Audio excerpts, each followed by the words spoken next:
The Bureau of International Narcotics and Law Enforcement was created in 1978. Since then, its mission has expanded. Ambassador Todd Robinson is the Assistant Secretary for that bureau. Mr. Assistant Secretary, welcome to the program. Good to be here. So why was the Bureau created back in 1978, and how has that mission changed since then? So the Bureau was created as part of our war against drugs. And really, it was created to help the government of Colombia fight the narcotics traffickers, develop stronger democratic institutions, and keep its people safe and keep the people in the United States safe.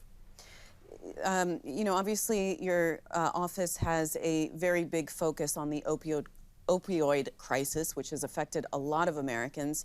What unique role does your office play in combating that issue? Well, we do a couple of things. We work domestically with our interagency partners on programs and processes to help with access to treatment. But we also work internationally with countries around the world, China, Mexico, Colombia, to make sure that we are doing everything we can to help them fight distribution of narcotics and opioids, to build up their security institutions, prosecutors, judges, customs forces, all in an effort to help them do better so that they can help us do better in keeping these drugs out of the United States. So I wanted to ask you about Mexico first, because fentanyl, which is a synthetic opioid, is making this problem just exponentially worse. And a lot of that is being made in Mexico. How's that relationship with your counterparts there in Mexico, and how effective has it been? We've been working with Mexico for a long time, and frankly, the relationship is very good. We have a great relationship with their police. We have great relationships with their local governments, particularly the ones along the border, in terms of helping us keep the drugs, as much of the drugs as we can, from crossing the border. But frankly, we have two problems. This is a global issue, so the actual precursors for these chemicals aren't starting in Mexico. They're starting in China and other parts of Asia and coming across to Mexico. But then we have to, again, work with offices like the Office of National Drug Control Policy to look at access to treatment and what is it about these drugs that are so attractive to so many of our citizens. And what are you doing on that case? I would imagine that's not part of your purview in your bureau. It's not directly part of our purview, but we have to, you know, this is a team effort. This is a global effort, and we have to work together to make sure that that we're all working towards the same objective, using our programs to support the work that ONDCP is doing. You know, just a few weeks ago, I traveled to Colombia with the director of ONDCP, Dr. Raul Gupta, and it was great for the Colombians to see us together, along with our partner from AID, to talk about the issues that are affecting Colombia, and also the issues that are affecting the United States. You touched on this before, which is the chemicals that are used to make fentanyl are coming out of China mostly. I would imagine that they're a lot harder to work with in stemming that flow. How effective have you been in trying to get those chemicals out of eventually the United States? Well, you know, the relationship with China is always tricky for a lot of different reasons. You may recall in 2019, most of the fentanyl that was arriving in the United States was coming directly from China. But through negotiations and through diplomacy, we were able to get them to schedule the drug, to put it under greater scrutiny. And now almost zero fentanyl is coming directly from China into the United States. So if we can do that kind of negotiation, I think eventually we will get to working with them more closely on looking at the precursor chemicals that are leaving the country and also looking at things like money laundering, which Chinese traffickers are finding ways to launder the money that they gain from selling these precursor chemicals. So what would you say is the biggest problem right now for in combating the international drug trade? Well, there's a couple of problems. One, we have to figure out why people are taking these drugs and get them better access to treatment, for sure. The other thing is fentanyl or opioids in general aren't like traditional drugs like heroin or cocaine that need growing seasons, for instance. They don't need growing seasons. They can change the potency just by changing the chemical character of the drugs very quickly. Plus, they're much easier to transport. They can put them in smaller packages, get them in cars, or any other way of getting them into the United States or getting them to Europe, where they are apparently very popular.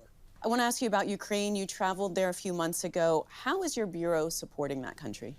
We are supporting them really well. We are working with their border guards, their national police. We work with their prosecutor general's office. We are getting them armored vehicles. We are getting them vests, helmets, whatever they need, whatever they think they need to help fight this atrocious war that's being perpetrated on them by Russia. If we can get it for them, we are, and delivering it to them on a regular basis. We're also working with them to make sure that they are able to document any war crimes. So we're working with the prosecutor general, we're working with our European partners, making sure that they have the capability, they have the technical tools, and they have the legal framework internationally to make sure that when this is all over and accountability has to be made, that the Russians are made to be held accountable for what they've done. The State Department's support goes back to 2014, to the Maidan revolution. How was the State Department involved in transforming Ukraine's police force since then? Well, we've worked very closely on making sure that the national police have a capacity to do investigations, but also developing local police and making sure that the towns across Ukraine have the ability to protect their people. But you noted that we started in 2014. Most of what we were doing in 2014 was really focused on the fight against corruption. And that is really where we've had great success working with their judges and their prosecutors. And we hope, after this war is over, to go back and continue working on that very important issue. And it's not just Ukraine. You train law enforcement in around the globe, essentially through several academies. Tell us how those academies work. We invite police, law enforcement, I should say, actors around the world to train at our academies to gain capacity in investigations, anti-money laundering, cybercrime. We have these academies. We've developed these academies in places like Budapest, Thailand, El Salvador. We have one in Malawi. We have a regional training center in Ghana. All of that to give regional actors who want to do the right thing, who have forces that they want to make better, gain experience from our partners in the United States, the interagency partners in the United States, like DEA, like the Department of Justice, like the Department of Treasury.